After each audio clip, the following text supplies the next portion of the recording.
Have you guys riffed on jealousy, the emotion, through the evolutionary lens? If so, I'll look for that. Thanks for all you've done in 2020. I'm not sure if we have riffed on it specifically. Let's say a little here and we can come back to it. All right. So first of all, jealousy, like so many things, is an adaptation, right? Yeah. All negative emotions would have to be. How else would they have come into existence?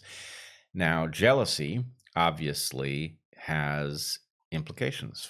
You know, if we take sexual jealousy, for example, it has a role to play in maintaining a pair bond, right? That is to say, policing your pair bond such that it does not come apart on you or get parasitized or whatever it is obviously an important thing to do, to the extent that pair bonds are also an adaptation. Hey, that's more cats than usual. So anyway, there's that. We might have an infestation. We have something close to an infestation. So the only other thing I would say is that it's fascinating and not surprising that because male and female are real phenomena.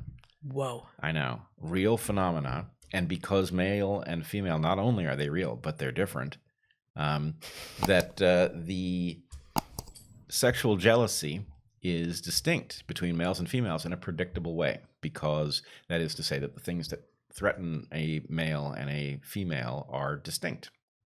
So we could historically have been reliably throughout history, and slightly less distinct now in the modern era, but still the patterns of jealousy across sex hold. Right, they hold. And so let's say generally, males have a lot to lose, evolutionarily speaking, if they end up investing in offspring that are not genetically theirs. Now, it may be that we shouldn't give a damn about this, because who the hell cares about whether or not your children have your genetic spellings for their enzymes or not?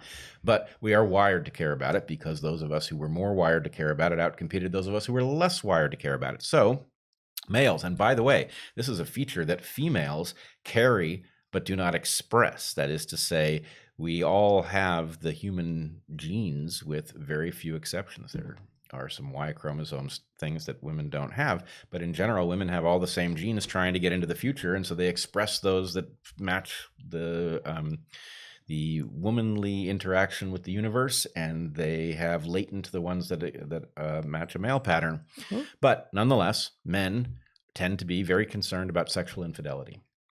Women have less to lose in sexual infidelity, not zero.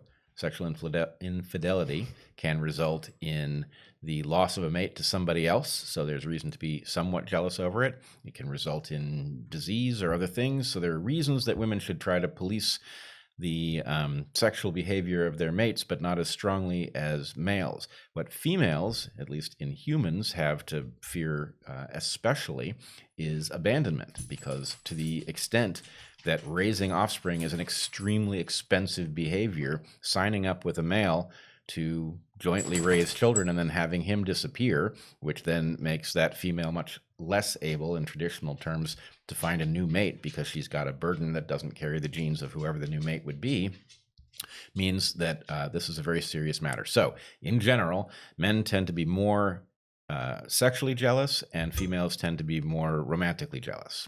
And so men tend to be more concerned about controlling physical infidelity, and women tend to be more concerned about controlling emotional infidelity. Yep, that's correct.